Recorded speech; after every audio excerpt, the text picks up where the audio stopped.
বিসমিল্লাহির রহমানির রহিম। আসসালামু আলাইকুম, সবাইকে শুভেচ্ছা মোবারকবাদ। তো ভাইরা, একটা কথাই আছে না যে পৃথিবীর সৃষ্টি লগ্ন থেকে গরিবদের শুধু ব্যবহারই করে যাচ্ছে ধনীরা।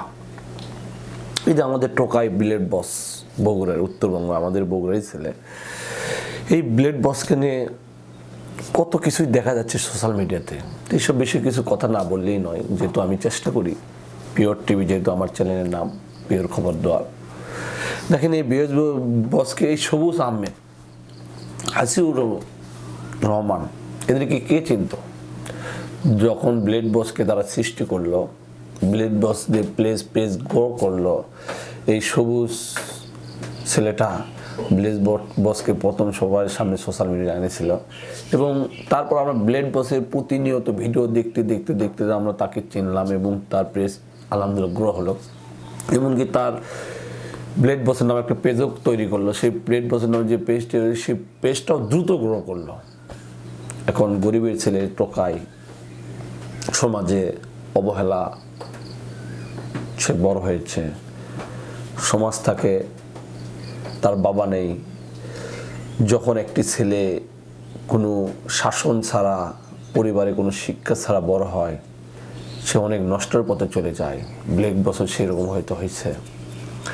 কিন্তু যখন সবুজের কাছে গেছে বা হাসিউর বা হাসিবুল তাদের কাছে গেছে, তারা ভিউ কামায় নিয়ে, স্বার্থ ফুরিয়ে নিয়ে তাকে ছুঁড়ে ফেলে দিয়েছে। এখন সেই ব্লেড বসকে রাস্তায় মারও খেতে হয়। গত কয়েকদিন আগে ভিডিওতে দেখলাম একটি ছেলে মারতেছে। আরে মারবেই তো, তার কে আছে? তাকে বাঁচানোর জন্য কে আছে? যে ছেলেটা টোকায়, তার কাছে একটা কেউ নাই, যে যার স্বার্থ হাসিল করে সবাই চলে গেল, আর ব্লেড বসকে পথে, মানে বলে না, ডাস্টবিনের নোংরা ডাস্টবিনে ছুঁড়ে ফেলে দিয়ে গেল। এটা তো কথা না রে ভাই। তাকে গড়ে তুললে, তাকে চেষ্টা করলে, তাতে সবসময় সঙ্গে রাখলে অবশ্যই সে ওই সব নেশার জগৎ থেকে বা বিভিন্ন পথ থেকে ফিরে আসতো। তার মধ্যে প্রতিভা আছে, তার মধ্যে প্রতিভা আছে। সেই প্রতিভাটা কাজে লাগানো আপনাদের উচিত ছিল। শুধু তাকে শুধু জাস্ট আপনাদের ফোকাসটা তৈরি করে আপনারা তাকে ছুঁড়ে ফেলে দিলেন। আসছে, পথে পথে ঘুরতেছে, পথে পথে মার খাচ্ছে। এটা তো কখনো কল্পনা করা যায় না, বা এটা তো কখনো আশা করা যায় না।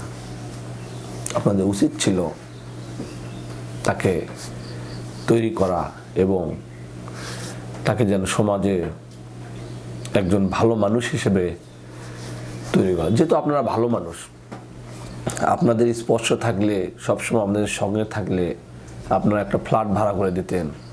মাসে 2-3 হাজার টাকা লাগলেও হয়তো ভালো হতো। সেখানে কোনো বদ নিষেধ নিয়ে যাওয়া না নিয়ে যেতে পারতো।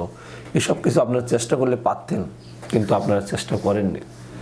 আপনারা সবসময় ফোকাসটা ছিল বিয়ের দিকে। ড্যাশবোর্ডে দেখার চেষ্টা করেছেন ইনকাম কত। যে ব্লেড বস আপনাদের ভ্যালু, ফেস ভ্যালুটা তৈরি হলো, সেই ব্লেড বসকে আপনার পথে ফেলে দিলেন। এটা কখনো করা উচিত না। চেষ্টা করেন ব্লেড বসকে আবার সঙ্গে নিয়ে কোনো কিছু করার। কিন্তু এইভাবে যদি আপনারা বারবার তাকে অপমান, তার বিরুদ্ধে বিষোদ্গার করেন, ভাই বিষোদ্গার তো তার বিরুদ্ধে করা যায় যে আপনার সাথে সমানে সমানে, আপনার লেভেলেও তো সে নেই। তার সাথে আপনারা বারবার তাকে নিয়ে, এই ব্লেড বসে, আমি সকালবেলায় গেলাম, যা দেখি নেশা করতেছে, ব্লেড আমাকে রাতে 200 টাকায় চাইছে, আমি দিইনি। রে ভাই, তার জন্য যে আপনার পরিস্থিতি হয়েছে, তো 200 টাকা কোনো ব্যাপার? তাকে দিয়ে দিতেন, তাকে বোঝানোর চেষ্টা করতেন 200 টাকা দিয়ে তুমি কী করবা। যদি বলতো আমি খাবো কোনো কিছু, তাকে কিনে দিতেন, বা তাকে ভালো হোটেলে নিয়ে খাওয়াতেন। তাকে ভালো ভালো পোশাক তো দিলেন। একটা পোশাক কিনে দিলেন, তার জন্য আপনার শো আপ করলেন, ভিডিও করলেন, ভিউ কামালেন, ওই পোশাকের চেয়ে বেশি ইনকাম করলেন। কিন্তু তাকে তো ব্যবহার করছেন।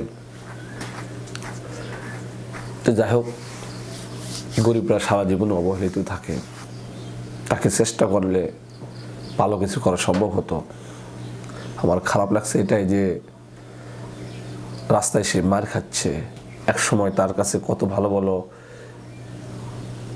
ছেলেরা ছিল, ভালো ভালো লোক ছিল, তারা আজ তাকে ছুঁড়ে ফেলে দিল। তারা যখন তাদের ফেসটা হয়ে গেল, তাদের ফেস ভ্যালুটা ভাইরাল হয়ে গেল, তারা এখন বিভিন্ন কন্টেন্ট নিয়ে ব্যস্ত,